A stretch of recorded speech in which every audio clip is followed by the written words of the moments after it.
Kita ba? Kita?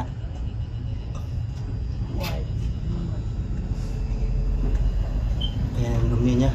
Ayan yung dumi mga idol. Sinira sa likod. Likod yan. Ayan yung dumi niya.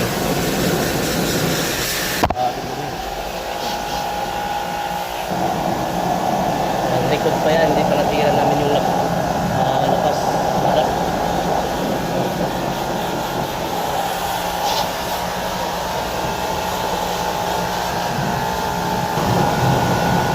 Yan yung harap. Tapos nalinis yung likod. Harap naman.